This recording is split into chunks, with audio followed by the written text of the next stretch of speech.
Buenas tardes a quienes nos escuchan y nos ven en Ojo con los Medios, por Ave Yala y por la radio Causachuncoca. Hoy vamos a hacer otro programita en conexión con la ciudad de Cochabamba, allí con la Yacta, porque hoy concluyó la Cumbre Sindical Internacional Antiimperialista, organizada por la Central Obrera Boliviana, organizada por la Federación Sindical Mundial, una de las dos federaciones mundiales que reúnen a trabajadores de todo el mundo. Nuestro presidente Evo Morales Ayma estuvo ahí, cerró el encuentro, así que vamos a, justamente aparte en un aniversario muy importante, porque hace justamente un año el presidente era secuestrado, su avión era secuestrado en Europa, Francia, Italia, España y Portugal le cerraron el acceso al espacio aéreo cuando regresaba desde Moscú. Fue una jornada que indignó al mundo y podemos decir, como escribió en 1919 John Reed en su famoso libro Los 10 días que conmovieron al mundo, las jornadas que se vivieron hace un año atrás las podemos denominar como los 30 días que indignaron al mundo, esas jornadas que se dieron a partir del 2 de julio con el secuestro del avión del presidente.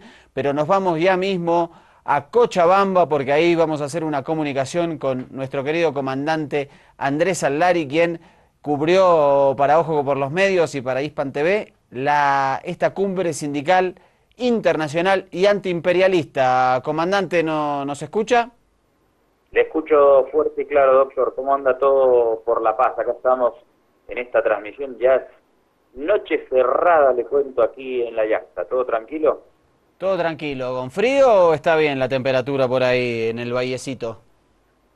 Le cuento que hay bastante amplitud térmica. Aquí se pone fresquito durante la noche, frío durante la madrugada, más frío cuando amanece, pero después ya sale el solcito y la temperatura sube un montón, más o menos pasa de unos 2-3 grados a unos casi 25, entre 25 y 30.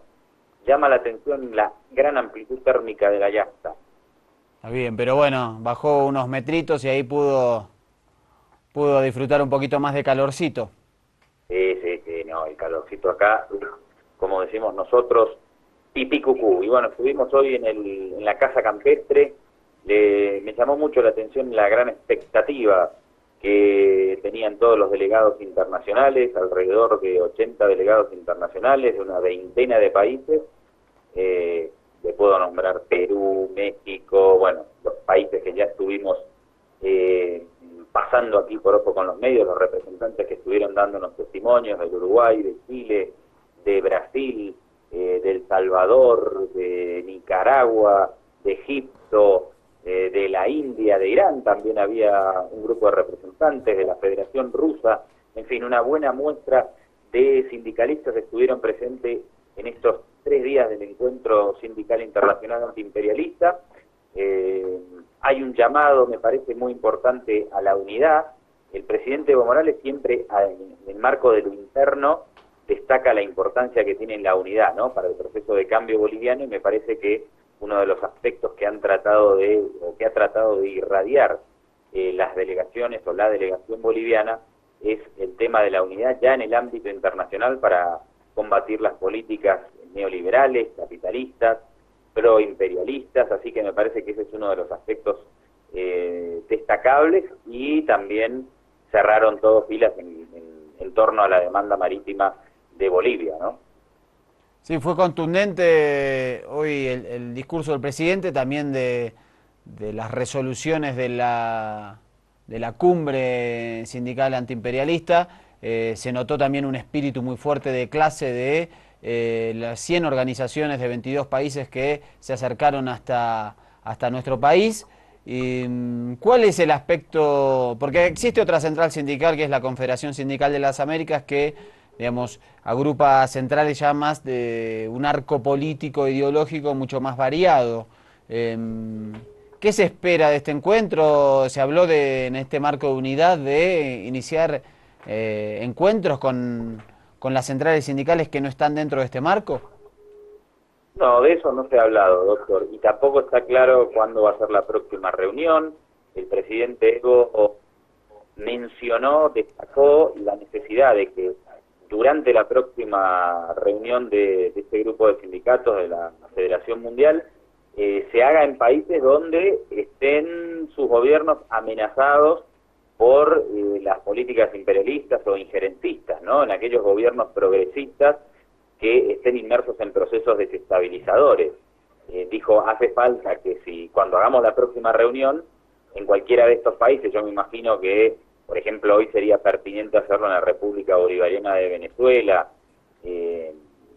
entonces destacó como aspecto importante que este grupo político de apoyo a aquellos gobiernos contrahegemónicos que, reitero, se encuentran amenazados por las políticas imperialistas. No está claro en este sentido qué va a ocurrir, ni si se van a hacer otro tipo de alianzas con otras federaciones o grupos sindicales globales, por decirlo de alguna manera.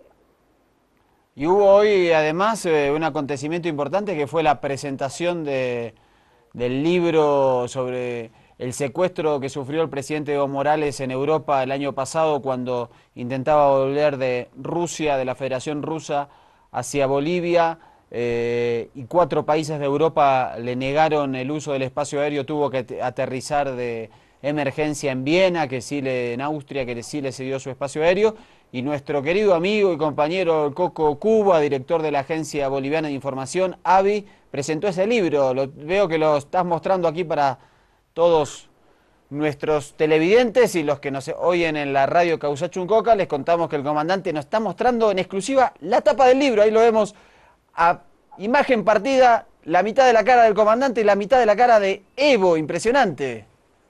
Esto que estoy haciendo es una muestra de populismo, doctor. Queriéndome parecer al presidente Obama, no da para nada, ¿no? No, pero no sabe el contraste que hace el pelo tupido y azabache del presidente Morales con su calva, es impresionante. Ahí está, más o menos. Ahí ahora está. Sí, ahí está. A tener peluquín.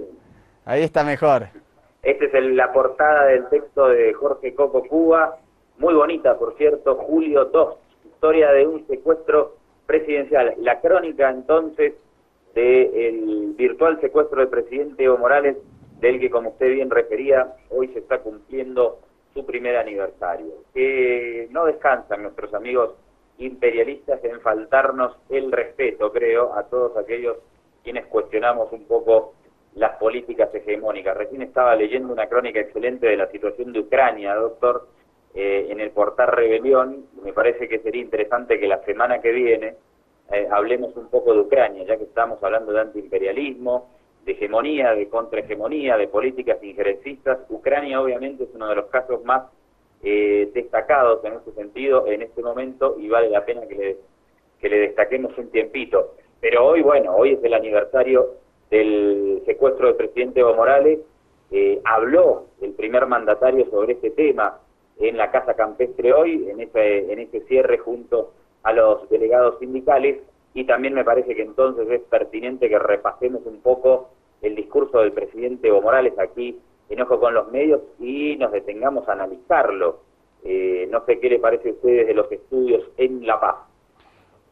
Me parece perfecto, y justamente en su discurso habló sobre a quién considera el autor intelectual de este secuestro que sufrió el presidente Morales hace un año. Así que, ¿te parece? Podemos ir a ver esa notita en la cual hoy el presidente, en su discurso de cierre de la cumbre sindical antiimperialista, comenta justamente al año de su secuestro sus impresiones.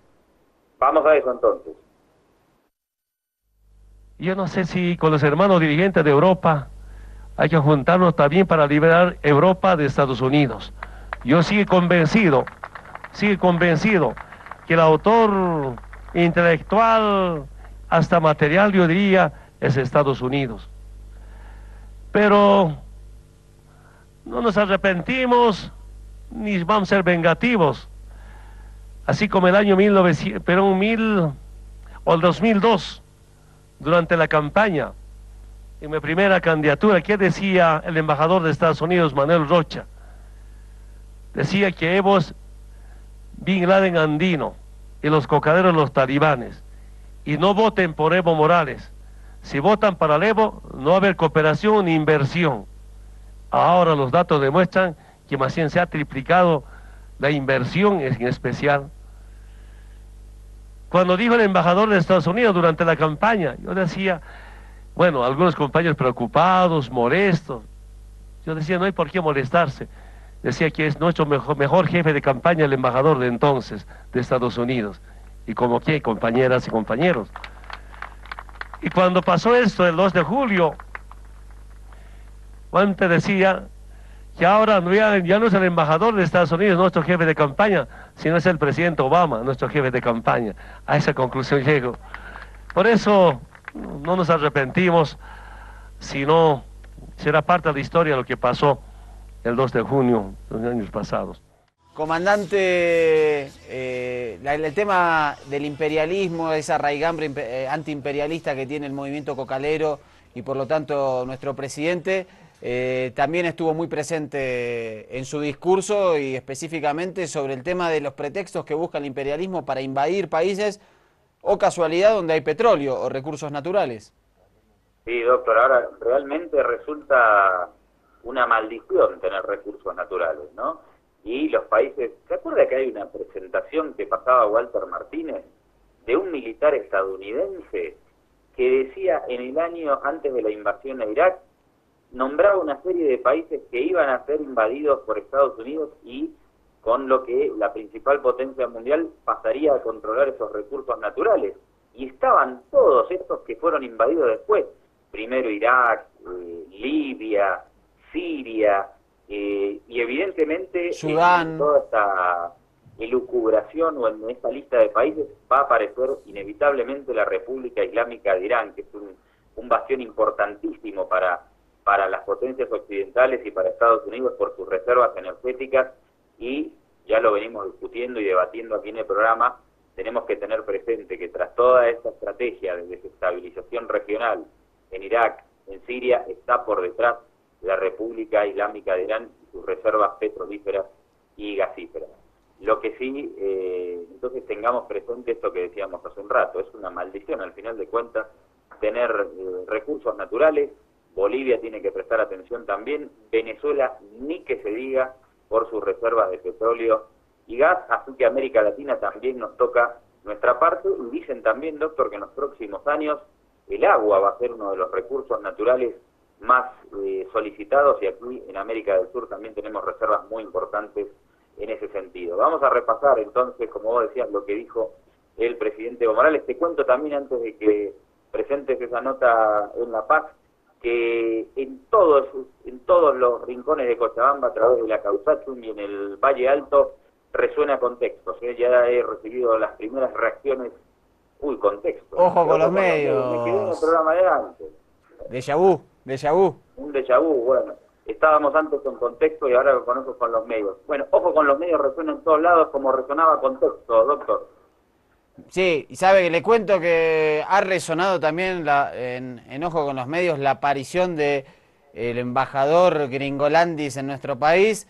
Me han parado un par de veces por la calle preguntando quién es ese señor que interfiere en nuestras comunicaciones cada tanto tiempo, así que... No me diga que el embajador también está adquiriendo fama. Está adquiriendo fama, me parece que ese es un personaje muy particular, que tiene una pátina de buena onda, de divertido con su acento, obviamente detrás de intereses macabros, pero me parece que su estilo ha calado hondo en la ciudadanía. Lo que pasa es que se hace simpaticón. Exactamente. Pero es la nueva estrategia Gringolandis e imperialista para derrotarnos. Nuestra tarea, doctor, tiene que ser la de poner sobre la mesa y destapar sus planes desestabilizadores y golpistas, porque ya sabemos que para eso viene. No nos va a engañar el tipo este. No, desde ya. Y como usted dice bien claramente respecto de que las próximas guerras serán por el agua, justamente en el acuífero guaraní, ubicado en las fronteras entre Brasil, Paraguay, Uruguay y la Argentina, se concentra la mitad del agua potable del planeta. O sea que imagínese que eso en cualquier momento va a ser un nuevo pretexto imperial. Pero justamente hoy el presidente Evo Morales hablaba de los pretextos de las potencias imperiales, en especial los Estados Unidos, en las invasiones de Libia, de Irak y en la desestabilización de Venezuela. Escuchemos al presidente. Dijeron que Saddam Hussein tenía armas de destrucción masiva inventaron, han hecho creer al mundo mediante sus medios de comunicación como CNN, invade. Ahora, ¿cómo está Irak? El petróleo, los recursos de quién es en este momento. Usaron para invadir a Libia los derechos humanos, enfrentaron entre hermanos libios. Ahora, ¿en manos de quién está el petróleo libio? Yo solo quiero comentarles, estaba una cumbre con jefes de Estado de Europa, después de que invadieron a Libia. Preguntaba a un presidente, ahora, ¿quién es dueño del petróleo libio? Le digo, el presidente de Europa. Me dice, no me pregunte eso a mí, preguntarle a ese presidente que está sentado. Era otro presidente de Europa. Quiero decirles, tal vez en Sudamérica está intentando con Venezuela, pero vamos a defender la revolución bolivariana de Venezuela. Van a fracasar. Seguramente están intentando crear como una confrontación total para después invadirlo. Estoy convencido que el pueblo venezolano, consciente, y todos, nuestra obligación a defender. Qué bueno sería, compañeros dirigentes de la Federación Mundial Sindical Antiimperialista, los próximos eventos como esto debemos llevar donde presidentes antiimperialistas, gobiernos anticapitalistas están siendo amenazados políticamente o económicamente.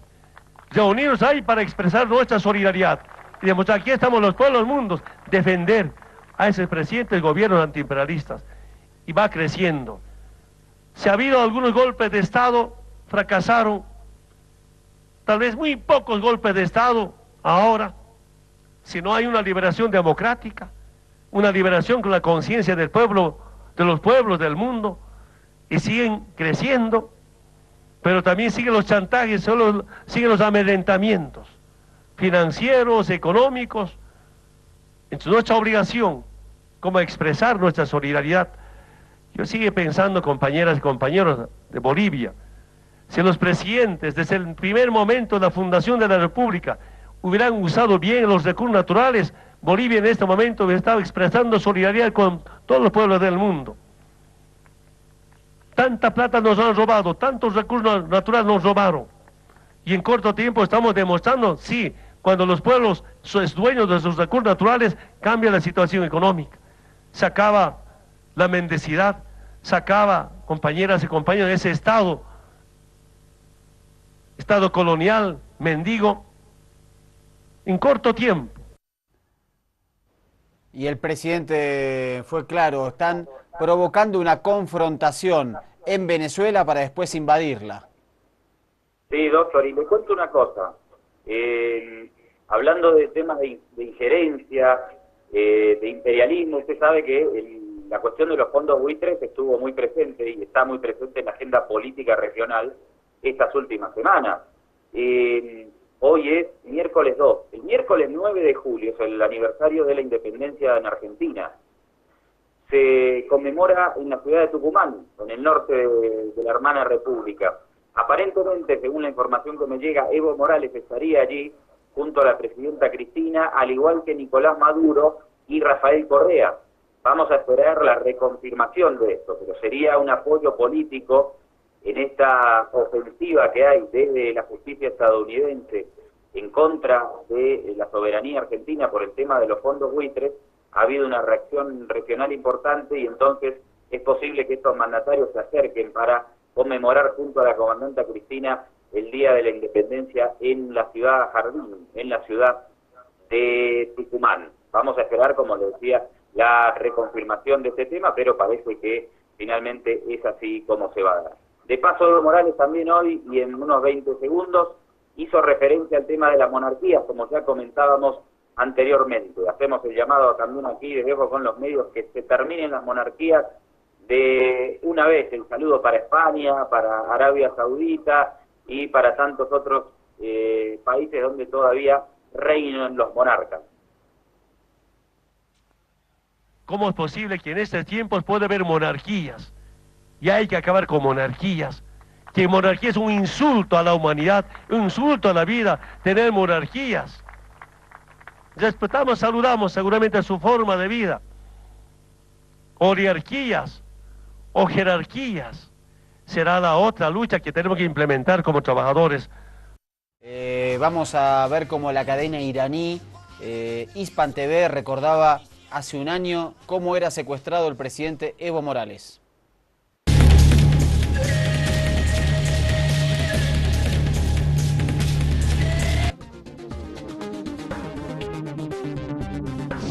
Es una crisis diplomática sin precedentes. Evo Morales volvía de una reunión de exportadores de gas de Rusia, cuando en pleno vuelo a medianoche la tripulación descubre que no tiene permiso para sobrevolar Francia, ni Portugal, ni Italia.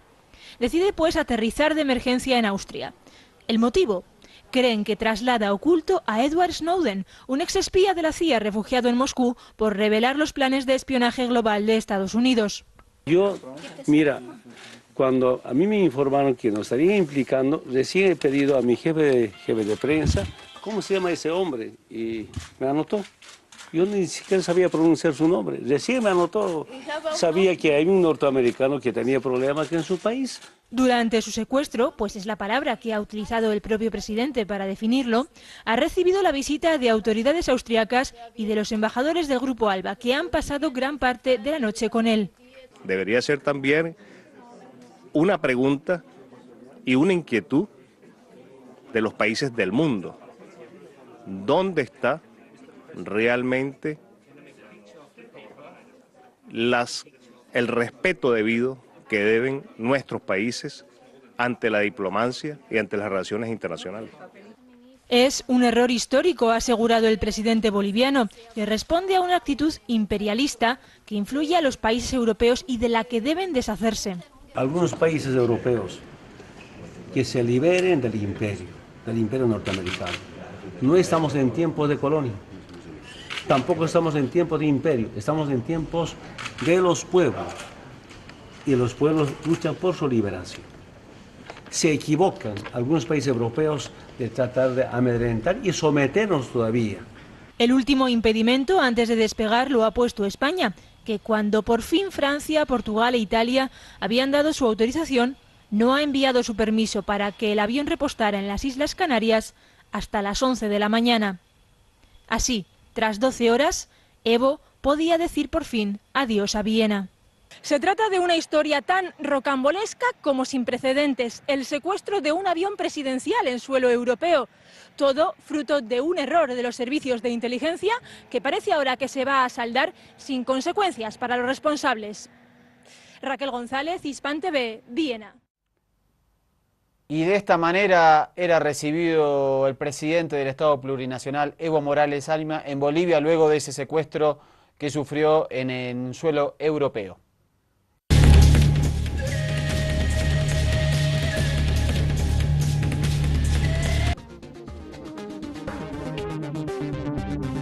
La sentida ausencia de Evo Morales llegó a su fin. En la fría madrugada de la ciudad del Alto, movimientos sociales y las más altas autoridades del gobierno fueron a recibir al presidente. Pero mucho orgullo, profundo orgullo de ser boliviana, de tener un presidente como el presidente Evo, de sentir que estamos hablando a nombre de todos los pueblos indignados del mundo. Momentos difíciles como ese nos hacen dar cuenta de la importancia mundial del proceso que estamos viviendo los bolivianos y las bolivianas. El pueblo boliviano, el pueblo latinoamericano y el mundo entero se ha movilizado solidarizándose con nuestro presidente. Uno de los momentos de mayor euforia se vivió cuando apareció el avión presidencial, uno de los protagonistas de esta historia. Las primeras imágenes de Evo Morales en su retorno a Bolivia fueron acompañadas por unas palabras de fuerte condena al intervencionismo estadounidense. Es una abierta provocación al continente, no solamente al presidente. Usan a su agente, el imperativo norteamericano, para amedrentarnos y intimidarnos. Solo quiero decir, nunca nos van a intimidar, nunca nos van a asustar, porque somos un pueblo que tenemos dignidad y soberanía. Algunos países de Europa tienen que librarse del imperio norteamericano. No pueden entender que algunos países sean fieles servientes y obedientes del imperativo norteamericano. Este es el avión presidencial del Estado Plurinacional de Bolivia, transformado esta madrugada en símbolo de la dignidad nacional. Esta ha sido una jugada muy osada por parte de los poderes hegemónicos, que no ha hecho otra cosa que catapultar la figura de Evo Morales como ícono del antiimperialismo. Andrés Allarín, Hispan TV, La Paz. Presidente Morales, ícono del antiimperialismo, creo que durante este año eso se ha profundizado y más pueblos y países del mundo han coincidido en esta apreciación, comandante. Así es, doctor, y yo le comentaba al inicio de la emisión de hoy sobre que me había sorprendido la influencia, el magnetismo que ha adquirido Evo Morales para los representantes internacionales, de los sindicatos internacionales que llegaron allí a Cochabamba. Entonces lo que hicimos fue preguntarle justamente a algunos de ellos qué significaba la figura y el significado del líder del Estado Plurinacional de Bolivia, Evo Morales. Este es el resultado. Bueno, para nosotros es un ejemplo para ver cómo se desarrolla a través de los movimientos sociales, de las bases, surge un movimiento popular social para llegar al gobierno. En ese caso es un referente y un orgullo también para nosotros, porque yo pertenezco a una raza originaria colla indígena, y ver un presidente latinoamericano que sea indígena es también un orgullo para nosotros. Bolivia cumple un papel importante en cuanto a llevar adelante un modelo socialista que tiene las características del modelo boliviano y hacer un ejemplo de lo que significa un primer gobierno de un presidente indígena o originario en América Latina, en nuestra América, digamos. Así que me parece importante el papel que cumple Bolivia en el mundo en cuanto a remontar esta pendiente cuesta abajo que venían dándose los países en relación con su liberación nacional y social, ¿no? Y su independencia, incluida la emancipación de los hermanos originarios. Sí, yo creo que Bolivia es un referente extraordinario para casualmente consolidar, fortalecer y profundizar conceptos, valores y principios que tienen que ver con la plurinacionalidad y la interculturalidad. La plurinacionalidad entendida como la unidad en la diversidad y la interculturalidad, que es la relación armónica de todas las culturas. El Estado plurinacional de Bolivia definitivamente es un referente histórico, cultural, político, social, económico. En América Latina definitivamente se están haciendo cambios profundos. Es un referente histórico e inédito, no solo para la América Latina y el Caribe, sino para todos los pueblos del mundo.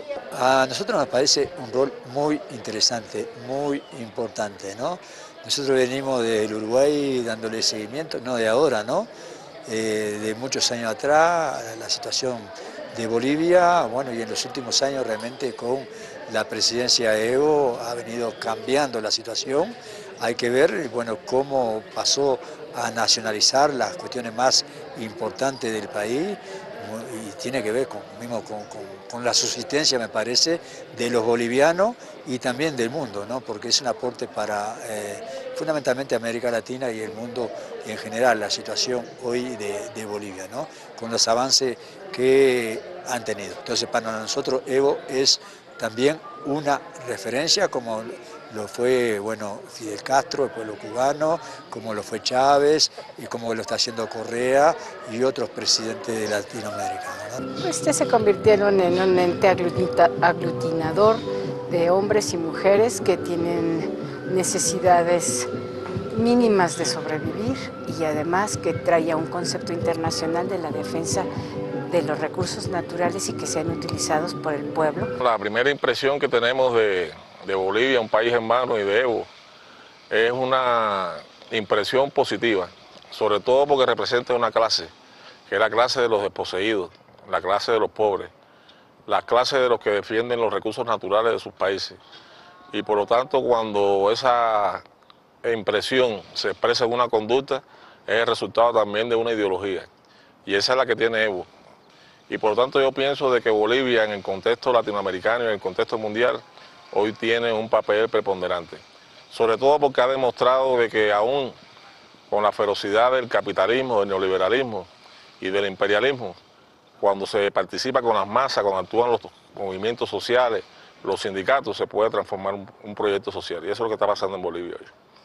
Mira, para nosotros, tanto Evo Morales como el compañero Chávez, han sido esa lucecita de esperanza, de que una vez estaba bastante pesimista en cuanto a que cuándo llegará un gobierno socialista, un gobierno progresista a alguno de nuestros países. Entonces la figura del compañero Evo Morales tiene una característica principal y muy importante. Una, él también fue dirigente sindical, fue dirigente indígena, dirigente de los cocaleros.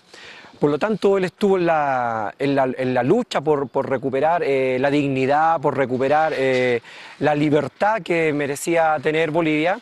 Entonces, para nosotros representa una persona importante que viene desde abajo, viene desde la lucha, desde la base, viene del pueblo. Bolivia y Evo Morales en el mundo, y especialmente para América, es un ejemplo de dignidad, de esfuerzo por su pueblo, un hombre decidido a cambiar la Bolivia oscura, la Bolivia pobre. Hoy sentimos que estamos en una Bolivia que irradia energía, que irradia seguridad, y veo un pueblo con mucha esperanza. Bueno, interesantes esas miradas de compañeros de todo el continente respecto al rol que cumple Evo Morales como líder continental. Buenos discursos, doctor, y aprovechamos la posibilidad de tener representantes muy politizados, con, como decíamos, buenos niveles de discurso para hacerles algunas preguntas. Vamos a cerrar la emisión de Ojo con los Medios de hoy con un material, creo, interesante también, y lo resalto. Aprovechamos la presencia de estos dirigentes latinoamericanos y les pedimos que nos den un mensaje para el pueblo boliviano, no de manera ingenua, por supuesto, porque sabemos que muy pronto hay elecciones aquí en Bolivia, y tampoco en el ánimo de obtener declaraciones injerencistas por parte de ciudadanos que no son bolivianos, sino en el ánimo de que consideramos que estamos en el marco de la integración latinoamericana, y ellos, como representantes de pueblos latinoamericanos, también tienen el derecho de darnos un mensaje aquí al pueblo boliviano. Yo le mando un abrazo a usted, doctor, y me despido desde aquí de Cochabamba, esperando que nos reencontremos. Comandante, ahí hay un acople, nos estamos despidiendo. Y nos comunicamos mañana a ver si lo tenemos por aquí o va a seguir deambulando por la yacta. Así que vamos con este mensajito de los compañeros latinoamericanos respecto a Bolivia, al futuro y a nuestro pueblo. Esto fue Ojo con los Medios. Adiós. Al pueblo boliviano, hermano, les digo fuerza, gracias por el ejemplo que están dando a la región. Fue una lucha que han tenido con muchas pérdidas de vidas humanas, de hermanos, de familias desintegradas, y que eso también, bueno, sirva de ejemplo para los demás pueblos. Que sigan luchando, que tomen a sus antepasados como paradigma para las luchas. Es decir, en realidad Bolivia tiene una larga historia de insurrecciones, de lucha anticolonial, porque de hecho desde la época de Tupac Katari, de Tupac Amaru, los levantamientos indígenas hasta ahora, ha habido muchas luchas en este pueblo, un pueblo muy combativo, no solamente los campesinos, sino los obreros también. Los ojos del mundo están puestos en Bolivia. Nosotros le solicitamos a todos y cada uno de los hombres y mujeres de buena voluntad de este maravilloso, encantador pueblo boliviano que siga siendo un referente y que siga haciendo historia. Yo creo que definitivamente se debe consolidar, fortalecer ese liderazgo extraordinario. Hay que defender lo que se ha logrado, pero muy en particular defender todo lo que se puede lograr a través de un liderazgo sólido, un liderazgo antropocéntrico, humanista y ecológico como el de Evo Morales. De que uno ve a la gente contenta, bueno, la gente yo pienso que no se va a equivocar y que va a terminar votando realmente por la continuidad de un proceso de estos últimos años, ¿verdad? Entonces ese es el mensaje, y bueno, y estamos muy contentos con estar acá estos días en Bolivia, pero ya también habíamos estado vinculados como trabajador de la construcción, como presidente de Zunca, de trabajador de la construcción del Uruguay, vinculado con la organización de los trabajadores de la construcción de Bolivia, y bueno, también les prometimos ahí trasladar experiencia y vamos a seguir vinculados con estos trabajadores.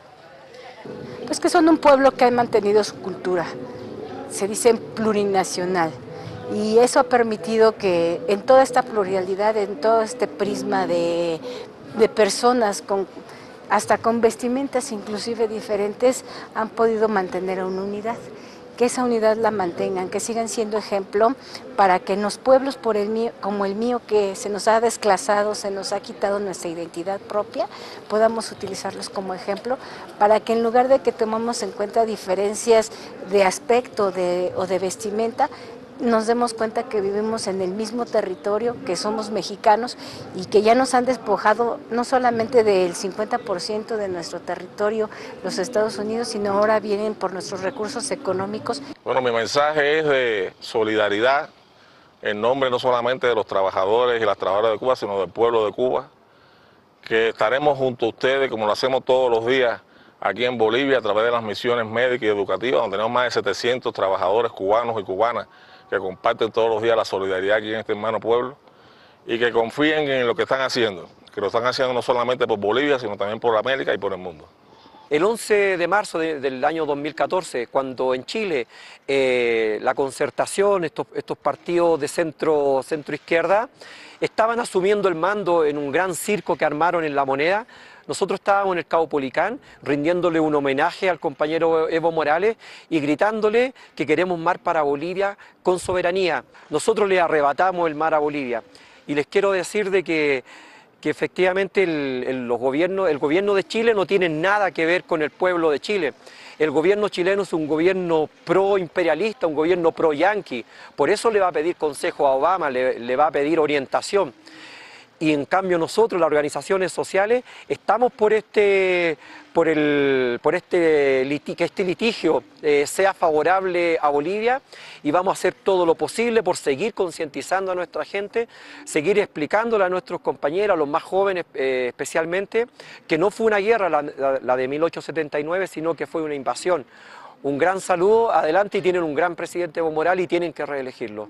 Para el pueblo boliviano, mi mensaje es que sigan defendiendo la revolución, que sigan avanzando en su proceso de cambio, que sigan fortaleciendo esta unidad que he observado del campesino, el indígena, el trabajador. Es una unidad real, verdadera, que los va a llevar al éxito y al desarrollo de Bolivia. Querido comandante, desde Cochabamba, ¿cómo estás?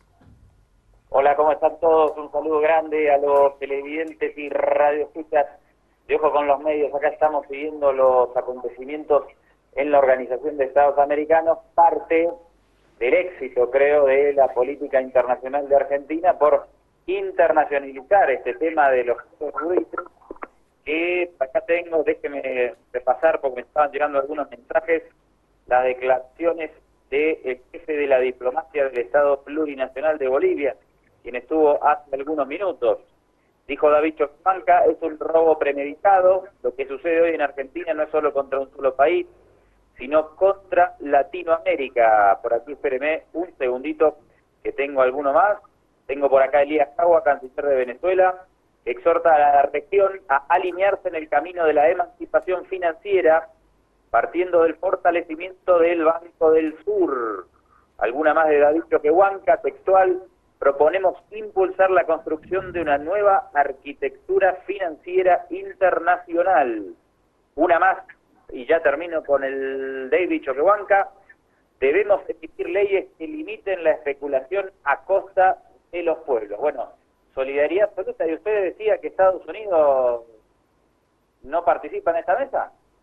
Estados Unidos no está en esta mesa, no han podido asistir todos los cancilleres, pero en la reunión que hubo el lunes, 32 de 33 países avalaron este pedido de Argentina para poder argumentar, y creo que de aquí va a salir una interesante declaración, no solo en solidaridad con Argentina, porque me parece que todos los países están dándose cuenta de que esto afecta en general a la mayoría de los países del llamado tercer mundo o países en vías de desarrollo, porque si los fondos buitres logran quedarse o ganar esta partida, esto puede ser un antecedente muy complicado para, en general, el concepto de default. Entonces, yo creo que va a haber una declaración vinculada a lo que usted decía, que dijeron los cancilleres Jagua de Venezuela y Choquehuanca del Estado Plurinacional respecto a la necesidad de modificar la estructura y la arquitectura financiera internacional.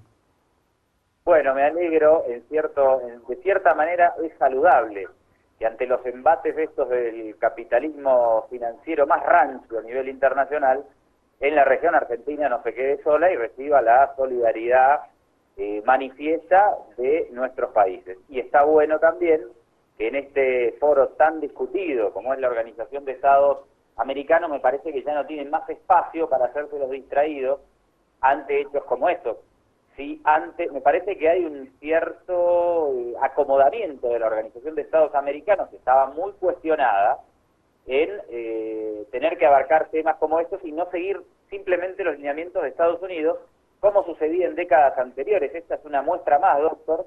Se acuerda que también hace muy poco ocurrió lo de María Corina Machado, y muchos países se negaron a la pretensión estadounidense de sentar, estadounidense y panameña, como aliado de Estados Unidos, de sentar a María Corina Machado. Nos sorprendíamos cuando muchos países del Caribe dijeron no tiene derecho a sentarse María Corina, cuando era un impulso evidentemente de Estados Unidos. Ahora Estados Unidos también le quita el apoyo de alguna manera a esta sesión, porque el fallo contra la Argentina proviene de la justicia de ese país, y los países de la Organización de Estados Americanos toman postura en favor de la República Argentina. ¿Qué le parece si repasamos declaraciones del secretario general de la Organización de Estados Americanos, José Miguel Insulza, hace algunas horas? Vamos a repasar lo que decía el secretario general, que es chileno y, hay que decirlo, ha tenido posturas bastante cercanas al progresismo en algunas cuestiones de política regional en estos últimos años, creo que desde el golpe de Honduras para acá.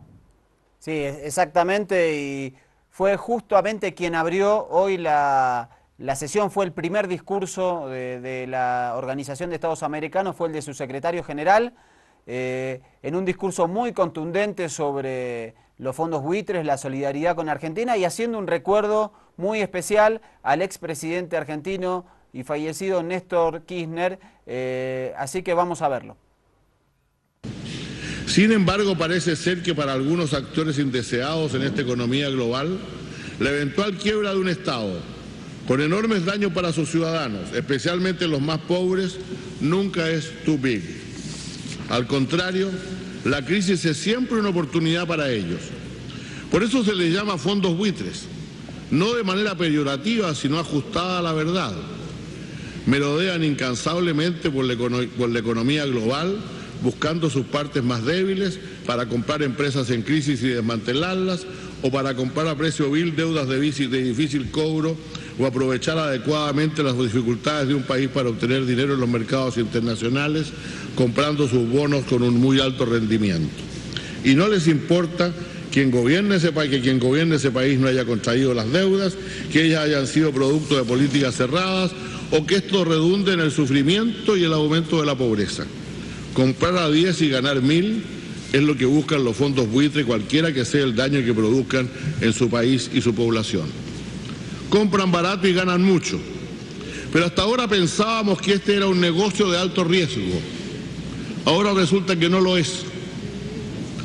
Dijo el presidente de Argentina, Néstor Kirchner, en su memorable discurso de la Cumbre de Monterrey, México, en enero del año 2004, y lo cito: los acreedores privados deben asumir que así como en su momento obtuvieron altísimos intereses que les cubrieron de pérdidas un 30% anual, ganando en un año lo que otros ganan en 30, habían asumido un fuerte riesgo que hoy deben enfrentar.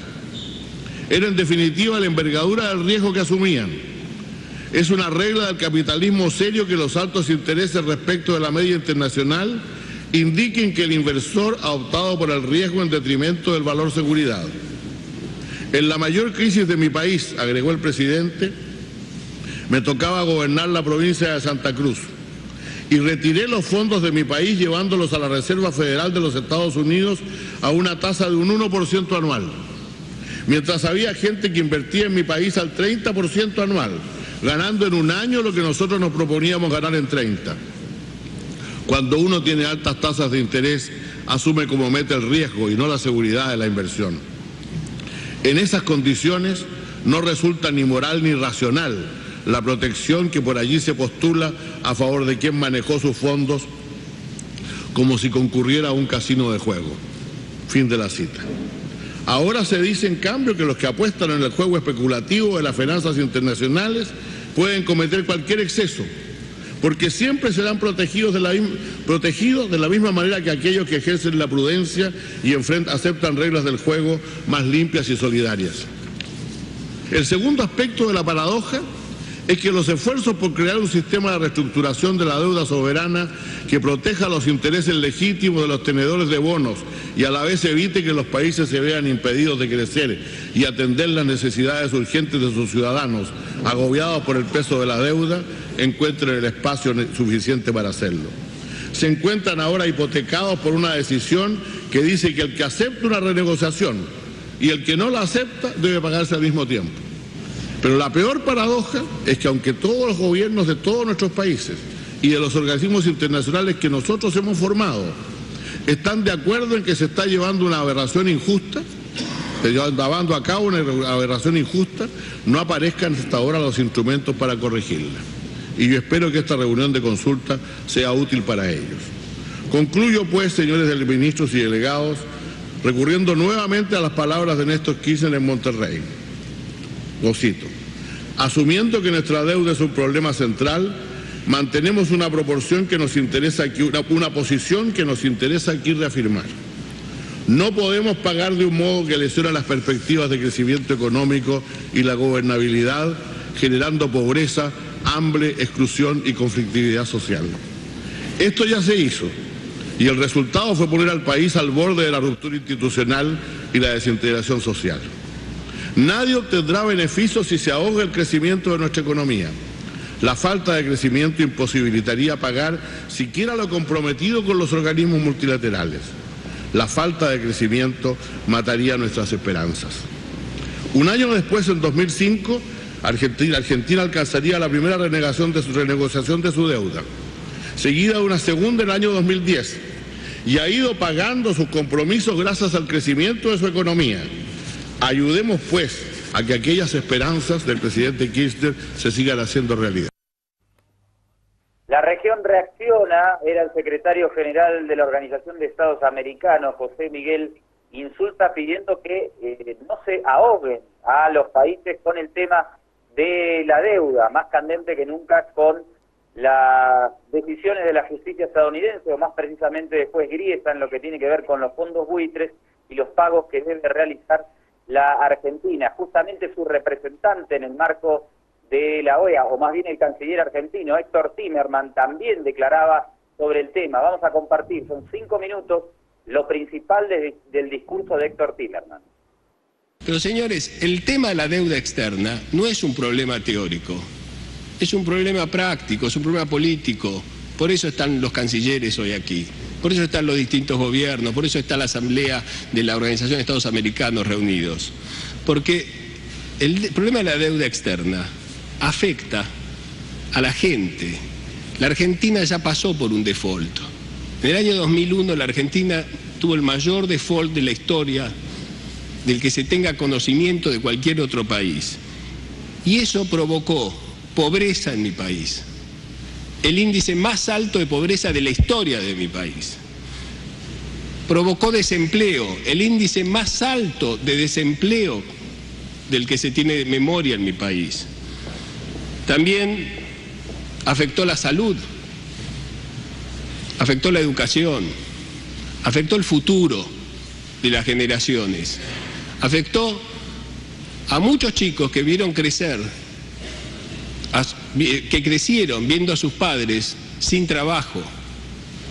Las familias se disolvieron, las madres quedaron a cargo de los hogares, los padres no estaban. Luego en el 2010, en el año 2010, se realiza un nuevo canje, un segundo canje, y ahí llegamos al 92,4%. O sea, si una empresa con el 66% ya deja de estar en default, nosotros tenemos el 92,4% de los acreedores que habían aceptado. Ahora, ¿qué pasa? No contábamos con un pequeño detalle. Los fondos buitres, los que quieren dominar este sistema, que habían comprado bonos en default, que nunca la habían prestado a la Argentina, que nunca habían trabajado con la Argentina, que simplemente desde una oficina en Wall Street habían visto cuáles eran los bonos que estaban en peor condiciones, los más baratos, y esos fueron los bonos que compraron. Su éxito, el éxito de los fondos buitres, es la ruina de nuestros países. Cuando más arruinados estamos nosotros, más ganan los fondos buitres. Pero no es solamente contra los países que los fondos buitres actúan. Déjenme recordarles una historia del principal actor de este drama que vive la Argentina, que se llama el señor Paul Singer. Lo cuenta el periodista Greg Palast en uno de sus libros sobre los fondos buitres. Resulta que el señor Singer compra una empresa, se llama Owens Corning, que se dedicaba a la fabricación de asbestos. Como ustedes saben, se descubrió que el asbesto produce cáncer y la mayoría de sus obreros estaban enfermos de cáncer. Comienza un litigio por las reparaciones económicas de los obreros de esta empresa, así está relatado en el libro, y claro, la empresa baja de valor, la empresa entra en convocatoria de acreedores porque no puede hacer frente a las demandas de sus trabajadores enfermos de cáncer. Entonces, ¿qué hizo el fondo buitre de Paul Singer? Compra la empresa por monedas, como compraron los bonos argentinos. ¿Y qué hace luego?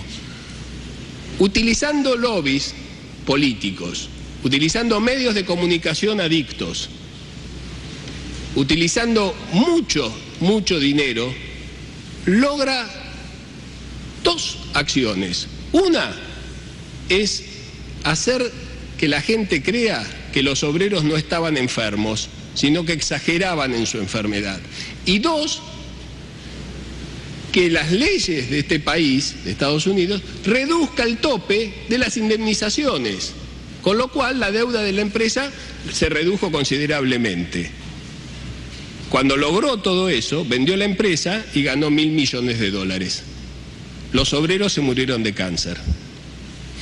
Así que hay una campaña contra mi país, pero no es solamente contra mi país. Lo que pasa en la Argentina ya se realizó en África también. Un fondo buitre en África confiscó los alimentos donados por otros países hasta que sea saldada la deuda de bonos que habían comprado. No vamos a aceptar la extorsión. No vamos a aceptar medidas contra el pueblo argentino. Vamos a negociar y no nos vamos a suicidar. Bueno, ahí clarito el canciller argentino Héctor Timerman hablando de cuál va a ser la actitud de la Argentina respecto a esta situación, y también recordando a Paul Singer de NML Capital, que es uno de los fondos buitres que está accionando contra la Argentina, el principal al que el juez Griesa le tomó este reclamo para cobrar la totalidad de los bonos adquiridos, y cómo había comprado una empresa cuyos obreros por el uso que hacían de químicos estaban enfermos de cáncer, la compró a precio vil y encima despidió a los obreros, que se terminaron en gran parte de ellos muriendo por esta situación. Comandante. Bueno, si le parece, vamos a compartir el testimonio de Axel Kicillof. Exactamente, el ministro de Economía argentino, que también planteó y rechazó el fallo del juez Griesa en estos términos. Que Argentina, tal como dijo el canciller, y voy a pasarlo muy rápidamente, ya ha conseguido el abrigo, el apoyo de la comunidad internacional. Argentina tiene este problema que tiene las características que acabo de mencionar, pero es un problema de todos. Argentina tiene este problema que no es un problema solo financiero, no es un problema solo judicial, no es un problema solo de jurisdicción, no es un problema tampoco y exclusivamente de la Argentina, es del mundo entero, y es un problema que muestra una falla en el sistema de financiamiento a los países. Porque el default, que no tenga salida, en realidad es la muerte financiera de un país. Y probablemente con este fallo y sus consecuencias se vuelva también inviable buena parte del proceso de funcionamiento del sistema de financiamiento internacional. Digo que es desquiciado porque Argentina tiene los recursos para pagar su deuda externa. Argentina lo ha venido haciendo y sin embargo este fallo de características absurdas lo que intenta hacer es que Argentina no pueda pagar. Y voy a demostrar que Argentina, siguiendo estrictamente este fallo, no puede pagar sus obligaciones. Y hay tiempos. Es por eso que lo que venimos a requerir junto con el canciller también son soluciones urgentes, no solo pronunciamientos. Argentina no quiere ser un caso de estudio para los libros de texto de cómo por una decisión absurda sufrió un pueblo, sufrió una nación. Y cómo después, con el tiempo, aparecieron algunos remedios a ese problema, cómo después el sistema financiero generó anticuerpos. Lo que necesitamos, lo que pedimos es que la comunidad internacional actúe, que los organismos multilaterales de crédito actúen y lo hagan prontamente, lo hagan antes de que el precipicio que estableció el juez Griesa esté adelante de nuestras narices. Por 30 centavos que invirtieron estos fondos buitres, hoy nos están pidiendo $1.80. Y un juez le dijo, páguese el $1.80. Pero si todo el mundo, siguiendo este ejemplo, y este es el peligro, que todos los fondos y todo el sistema financiero se contagie y se convierta en buitre. Y en lugar de apostar a un país que si sale mal después ofrece una reestructuración y esa reestructuración les permite recuperar parte del dinero, porque ya lo demás lo habían ganado con esos extraordinarios rendimientos que tenían por el riesgo, lo que dice esto es que los bonos siempre se van a pagar en su totalidad. Queda abolido el default. Y ese gráfico que armaron Reinhardt y Rogoff de 50% periódicamente de los países cayendo en situaciones de default se va a convertir en una línea recta, pero los países y los pueblos van a estar ahogados abajo de esa línea muerta. Los fondos buitres litigan y niegan cualquier acuerdo, y cuando tienen un fallo judicial que obliga al país a pagar el 100%, allí aparecen. Su intención no es entrar ayudando al país, porque no lo fue, porque no prestaron la plata al país, sino que la compraron cuando el país estaba en default, y nunca concurrieron a ningún proceso de negociación, sino que se fueron a sede judicial a reclamar el total de lo que decían los bonos en su fase. Así han atacado distintos países, Grecia recientemente, lo han hecho con Perú en un caso histórico. Bueno, ahí está, parece sensato y consistente el discurso de los representantes argentinos. Ahora, doctor, yo viendo este material me preguntaba ¿a qué intereses responde el juez Griesa? O sea, todo esto parte de un fallo judicial de un juez de Estados Unidos que le dice a la Argentina tiene que pagar todo lo que le piden estos fondos buitres. Y la Argentina dice, no, es demasiada la ganancia para estas personas y nosotros queremos renegociar. El juez dice que no. ¿Qué significa? ¿Que el gobierno de Estados Unidos avala la posición del juez Griesa? ¿Cómo es esto? No, en realidad el juez Griesa, perteneciente al Poder Judicial, no tiene el aval de Estados Unidos. De hecho, la administración Obama se pronunció con que esto era un fallo peligroso, pero lo que podemos decir en Estados Unidos no es común que se exponga públicamente las diferencias entre el poder político y el poder judicial.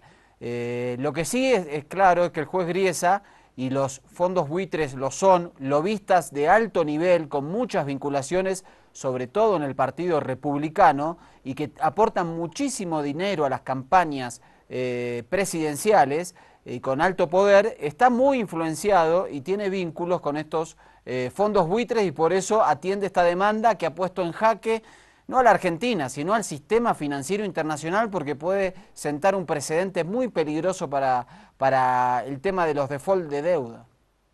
Bueno, usted tiene un recorte por ahí, parece que al juez Griesa no le va muy bien entre sus colegas en los Estados Unidos. ¿Usted tiene alguna información al respecto? Sí, efectivamente, el suplemento económico del diario Clarín ha sacado una nota en la cual la Sala de la Toga, que es un una página web estadounidense donde los jueces son juzgados tanto por sus pares como por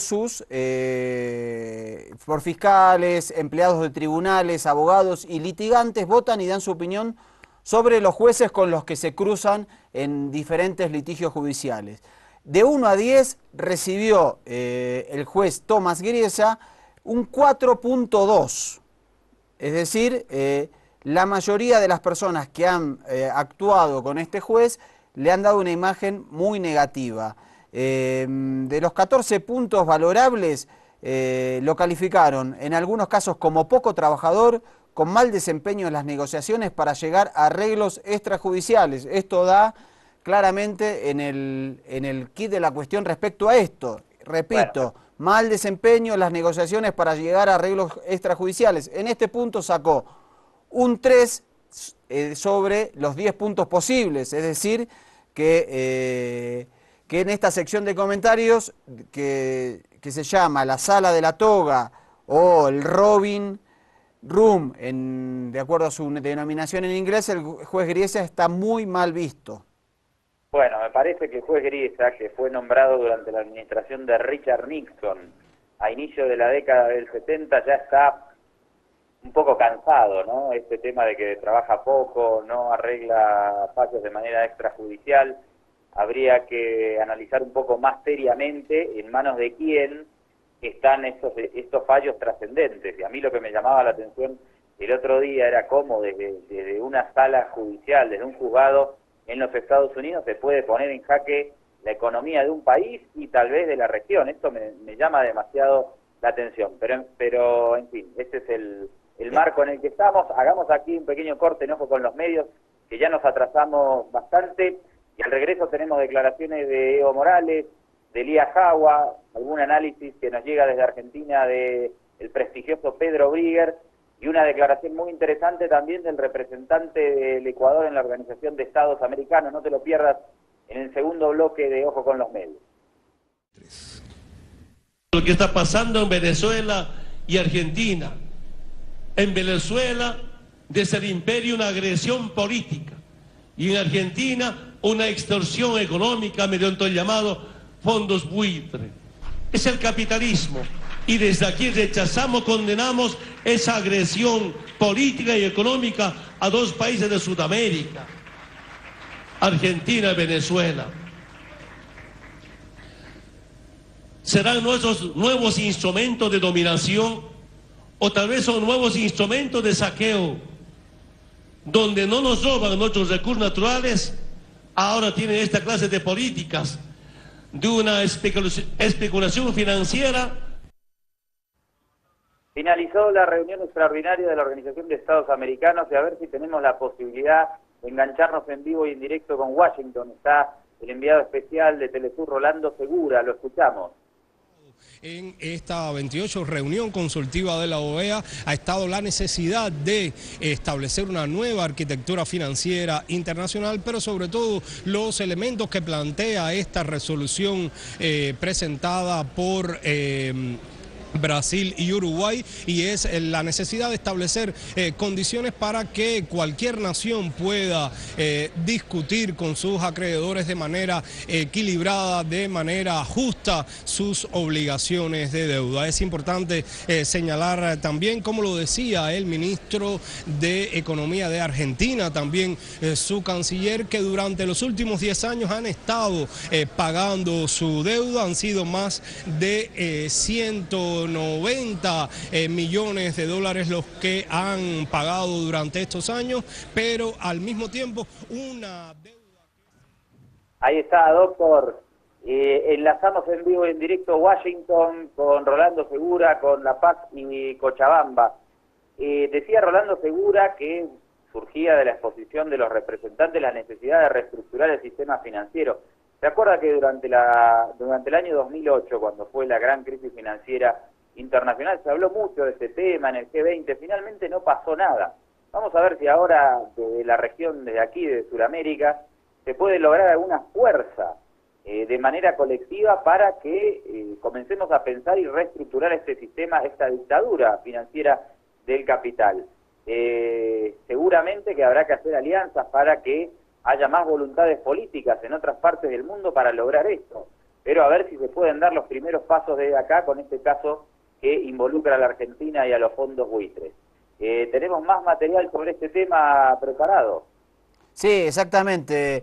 Antes, desde Venezuela, el canciller Elías Jagua, antes de viajar a este encuentro, también hacía una locución y una información sobre cuál iba a ser la postura de Venezuela al respecto. Encomendado por el comandante Nicolás Maduro, el presidente compañero Nicolás Maduro, a la Organización de Estados Americanos, a defender a nuestra hermana República Argentina, que está siendo agredida por el capital financiero especulativo del imperialismo en su etapa superior, depredadora de los pueblos, de la soberanía y del derecho de los pueblos a su desarrollo. El canciller Elías Jagua desde Venezuela, y de Venezuela nos vamos a Buenos Aires, capital de la República Argentina, para un análisis del especialista Pedro Brigger. Vamos a ver qué dice y cómo lo relaciona con este tema de integración regional y cómo reacciona Sudamérica y América Latina ante estos hechos. El movimiento de capitales especulativos tiene muchas características, pero la central, por supuesto, es obtener ganancia a corto plazo. Poco importa si en este proceso se pone de rodillas a un banco central, a un país o se hace quebrar directamente a un Estado. Poco le importa al capital especulativo o al capital en general que detrás de esto hay personas, seres humanos, que pueden sufrir las consecuencias directas de este movimiento de capitales. En América Latina estamos viviendo un momento muy particular justamente porque la Argentina está viendo una ofensiva de un sector de estos capitales especulativos, los llamados fondos buitres, que por supuesto lo que quieren es obtener ganancia a corto plazo, a mediano o a largo, sin importar lo que suceda en el país. La gran pregunta es cómo se responde. Por supuesto que existe una respuesta económica, pagar o dejar de pagar, pero también hay una respuesta política, y es lo que está intentando de hacer América Latina en este momento. Por eso no fue casual que tantas declaraciones se emitieran en estos últimos días en respaldo al gobierno argentino, desde UNASUR, ALBA, CELAC, Mercosur. Lo que se planteó es un respaldo a un país entendiendo que el ataque especulativo no va solamente contra un gobierno en particular, sino que va en contra de toda la región. Algunos gobiernos han decidido responder de manera muy dura, como el uruguayo, el ecuatoriano, pero todavía falta una articulación regional que pueda responder desde lo económico, con un Banco del Sur sustentable, poderoso, pero también desde lo político. Y esto no es sencillo porque las divisiones entre los países tienen historia.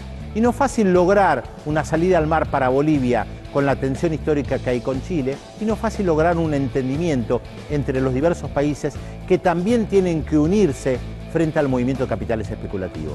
Porque hay disputas ideológicas, pero todos entienden que están en el mismo barco y que este barco, si no actúan, se puede hundir.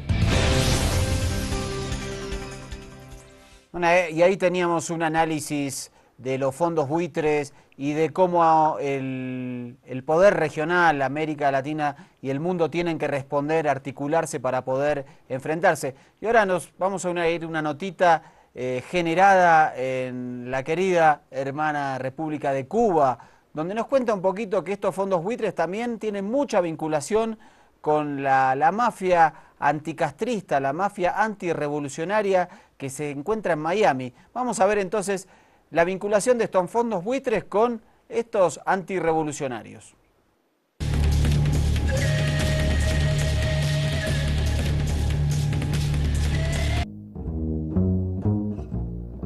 Varios fondos buitres de Estados Unidos, NML Capital y Aurelius Management, lograban que la Corte Suprema de Estados Unidos condenara al Estado de Argentina a pagarles 1.500 millones de dólares por bonos de deuda que adquirieron hace unos años por apenas 48 millones. Durante años, la labor del lobby político de estos fondos ha sido intensa. Por ejemplo, varios políticos estadounidenses fueron remunerados para presionar, chantajear y amenazar a Argentina. Entre ellos, como no, varios de la llamada Comunidad Cubanoamericana, por ejemplo, los senadores Robert Menéndez y Marco Rubio, conocidos militantes del anticastrismo recibieron cada uno $117.000 de estos fondos buitre. Recordemos que en la crisis de 2001, Argentina declaró una moratoria de pagos y estos fondos especulativos recompraron la deuda del país a precios de chatarra. Años después, cuando Argentina trató de negociar su pago, se negaron en redondo y acudieron a los tribunales. Los medios internacionales no solo no recogen la lucha, que llega también a las calles de Argentina, contra esta injusticia económica y de soberanía. Además, se regodean con los apuros que esta situación implica para el gobierno argentino, que trata de evitar la inyección de enormes recursos destinados a lo social para pagar a verdaderos delincuentes financieros. Mientras, mandatarios de América Latina ya han mostrado su solidaridad con la presidenta Cristina Fernández. El presidente de Uruguay, José Mujica, proponía una acción común de resistencia latinoamericana. Y es que, según sus palabras, tras el fallo judicial estaría la intención de apropiarse del petróleo argentino del yacimiento de Vaca Muerta, para pagar una deuda a todas luces ilegal, ilegítima e inmoral. Me gustó mucho esa información que nos llegaba desde Cuba acerca de que estos queridos fondos buitres le están pasando plata a los ultraderechistas de Miami, amigos nuestros, como Robert Meléndez y Marco Rubio. ¿Por qué no nos pasamos de una vez y nos dejamos de tonteras a la ultraderecha, doctor, para tener financiamiento listo, constante y sonante? Es tan fuerte el poder de estos lobbies y con su plata ejercen tanta presión que se calcula que más de la mitad de los representantes del Congreso de los Estados Unidos han llegado ahí producto del financiamiento de esos lobbies y que después terminan haciendo política o generando iniciativas o leyes promovidas por estos lobistas, que en este caso especulativos. Es tan fuerte, por ejemplo, el caso de Paul Singer, que está vinculado justamente a Marco Rubio, este duro del Tea Party, republicano, cubano-americano, que Tim Rodney,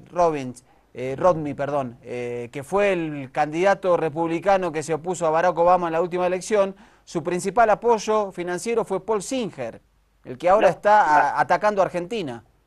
No quiero imaginarme, doctor, que es justamente por estas relaciones entre los fondos buitres y la clase política dominante que no se llegan a establecer reglas de juego legales más claras para estos fondos buitres. No quiero sugerir para nada que sea que porque estos bonistas le pasan plata a, digamos, por decirlo de alguna manera, a la oligarquía, a la clase política oligárquica mundial, es que finalmente no podemos establecer reglas de juego claras para que el sistema financiero tenga un modo de funcionamiento más democrático.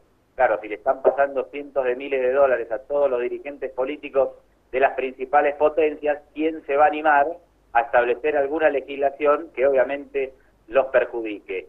¿Qué te parece si vamos a compartir declaraciones de Marco Aguja? Él es embajador de Ecuador ante la Organización de Estados Americanos. Dijo palabras muy interesantes el día lunes y nos pareció pertinente ponerlas a disposición de la opinión pública a través de Ojo con los Medios en la jornada de hoy. Vamos a compartir entonces ese material, por favor, señor director. El tema de la deuda externa es un tema muy grave que afecta desde los Estados Unidos de América a Centroamérica, Suramérica, el Caribe, a todos nuestros países. El Ecuador se solidariza con la República de Argentina y considera que la decisión de la Corte Suprema de Justicia de Estados Unidos al rechazar el pedido de reconsideración del fallo a favor de los fondos especulativos denominados fondos buitres pone en riesgo a todo el sistema financiero internacional y evidentemente a la estabilidad macroeconómica de Argentina.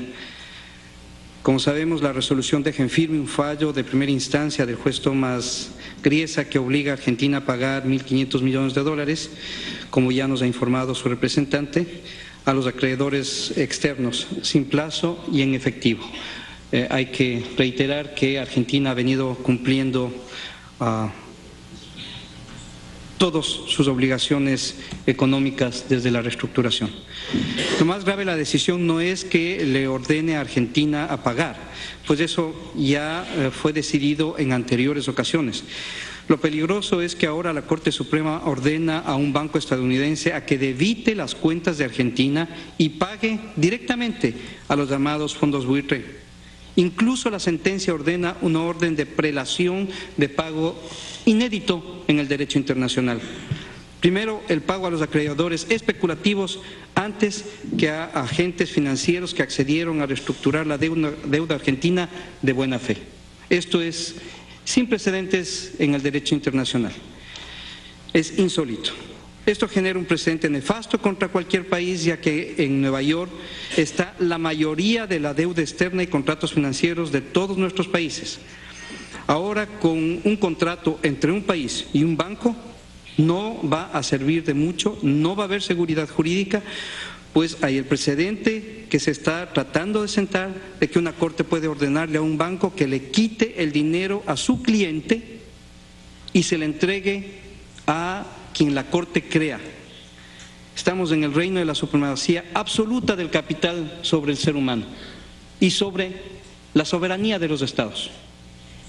En el 2005 y en el 2010 Argentina, en forma unilateral, propuso renegociar sus pasivos internacionales. Muchas de estas deudas externas, al igual que las de muchos países latinoamericanos, fueron adquiridas en forma ilegítima e inmoral por las dictaduras militares y por los gobiernos de la década perdida de los 80. En el caso del país que me honro en representar, Ecuador, fue el gobierno del presidente Rafael Correa el que denunció la ilegitimidad de la deuda externa ecuatoriana.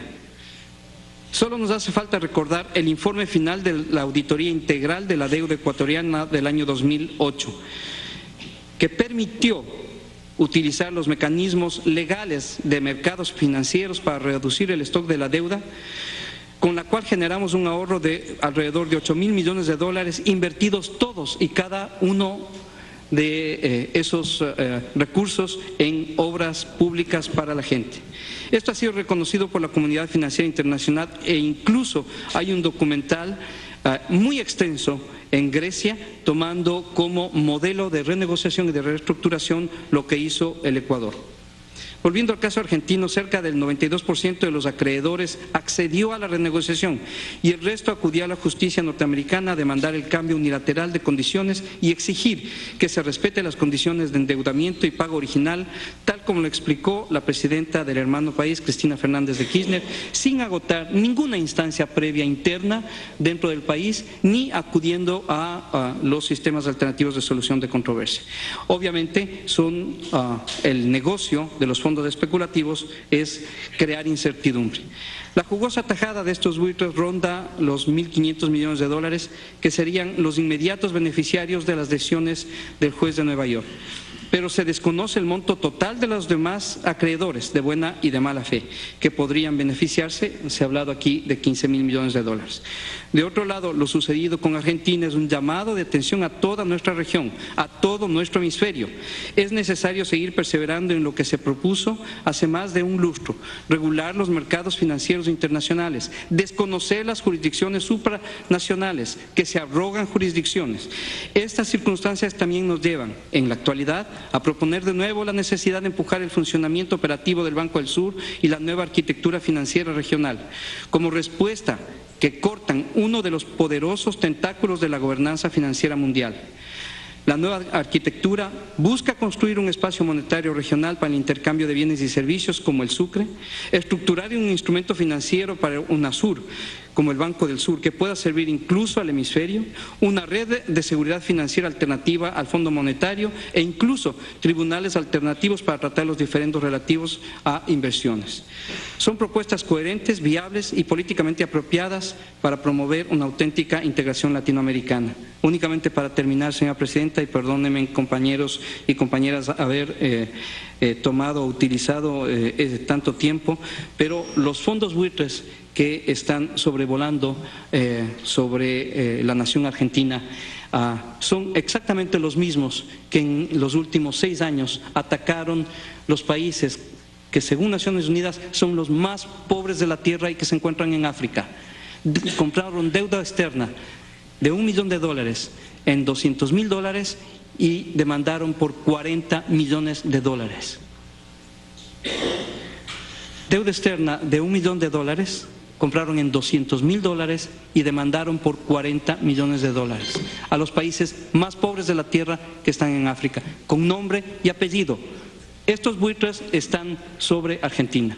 Ecuador tiene una deuda externa sana, está dentro de todos los parámetros normales, tenemos bonos soberanos emitidos y comprados, estamos dentro del mercado, no tenemos preocupación, pero tenemos dignidad y solidaridad con el pueblo argentino. Gracias. Está en vivo Elías Jagua, canciller venezolano, entrevistado por Telesur en Washington. ¿Qué les parece si enlazamos con la hermana cadena para escuchar y ver a Elías Jagua? Vamos. Y de las aspiraciones históricas de esta nueva América Latina y Caribeña. Canciller, ¿y cómo interpreta el hecho de que precisamente se habla de que es una declaración bastante equilibrada, sin embargo Estados Unidos se manifiesta en contra, Canadá se abstiene y Estados Unidos con la excusa de que en este país existe separación de poderes? En todos nuestros países existen separación de poderes, pero el derecho internacional priva, tiene que privar, no priva, lamentablemente no priva, pero tiene que privar sobre las legislaciones nacionales y sobre las atribuciones que se ha dado las autoridades norteamericanas de legislar sobre más allá de su territorio, ¿no? Es lo que nosotros hemos venido hoy a reclamar y esperamos que el gobierno de los Estados Unidos acompañara a la nación argentina, pero como lo ha dicho el canciller Timmermans, Argentina se queda con la solidaridad de sus hermanos, con la solidaridad de la América Latina y caribeña. Nosotros hemos escuchado una exposición magistral del ministro de Finanzas de la República Argentina, donde explica cómo estos fondos se han radicado aquí en Estados Unidos y en Londres, porque son beneficiarios de esas leyes extraterritoriales y de tribunales que infaliblemente fallan a favor de estas medidas totalmente onerosas e inmorales con las cuales se pretende saquear el derecho a vivir bien de nuestros pueblos. Canciller, la CELAC, el ALBA, Mercosur, también el grupo, el G77 más China, ahora la OEA, apoyan a la Argentina en este intento de negociar con los fondos buitres. ¿Qué podría seguir ahora entonces?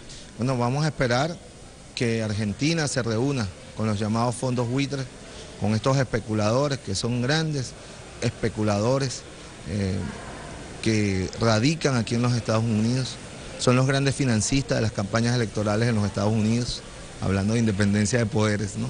Hay países donde los poderes son independientes de sus estados y de sus pueblos, pero no de los capitales especulativos, ¿no? Y vamos a esperar esa reunión. En el caso de Venezuela nos hemos puesto a la orden para lo que Argentina requiera. Y bueno, vamos a seguir dando esta batalla política. Y acá estamos de vuelta en los estudios de Labia Yala, canal 61 de Cotel y 41 UHF y también por la radio Causachuncoca en Cochabamba. Comandante, las últimas reflexiones, nos quedan 2 minutitos. Acá estamos, yo le digo una cosa, estaba viendo todo este material, me parece que estamos en la línea, primero, doctor, porque veo que el representante ecuatoriano mencionó lo que habíamos comentado más temprano, dijo, hace 5 años que se planteó una reforma del sistema financiero y no pasó nada. Entonces, ante hechos como estos, me parece que la reflexión debe ser quién gobierna el mundo, los gobernantes, los presidentes, los primeros ministros, democráticamente electos por sus pueblos, por los ciudadanos de los respectivos países, o este sistema financiero supranacional que no tiene ninguna cara, pero parece que tiene el poder de, mediante un fallo judicial, paralizar una economía, poner en jaque una economía o el crecimiento o la estabilidad económica de X país. Me parece que el caso es súper interesante, llama a una profunda reflexión sobre el sistema mundial y lo que vimos en la pantalla de hoy y escuchamos a través de los micrófonos de la Causachuncoca, me parece que bien vale la pena resaltarlo por el sentimiento de unidad regional que se ha generado ante este ataque de estos capitales especulativos. Esa es mi reflexión final para el Ojo con los Medios de hoy, esperando que podamos reencontrarnos con todos ustedes en próximas emisiones, ya desde los estudios en La Paz. Y es que me van a recibir, doctor, no me van a cerrar la puerta, ¿no? No, espero que ya les avisé acá a los compañeros de técnicos, a nuestros compañeros trabajadores, y dicen, lo vamos a dejar pasar, comandante Sanlari, si usted se trae algún obsequio cochabambino, en especial si tiene alguna cosita, un poquito de chicha, acá están, dicen, los dejan pasar si viene cargado con algo. Epa, eso me suena a extorsión. No vamos a permitir la corrupción en nuestro Ojo con los Medios. Sí, sí, acá hacen así. Cuchicuchi y el Vic, que son nuestros queridos camarógrafos, hacen así con su cabeza diciendo sí. Lo estamos extorsionando, comandante, por un poquito de... Y sí, es así, la corrupción es inherente al ser humano, así que voy a tener que llevar algo para poner sobre la mesa y los estudios del canal y saciar los apetitos de nuestro equipo técnico. Un saludo para todos, doctor, desde la Yasta. Saludo, comandante, y bueno, nos vamos despidiendo desde aquí, desde La Paz, una comunicación exclusiva. Estuvimos en La Paz, en Washington y en Cochabamba. Ojo con los Medios, espectacular. Nos vemos.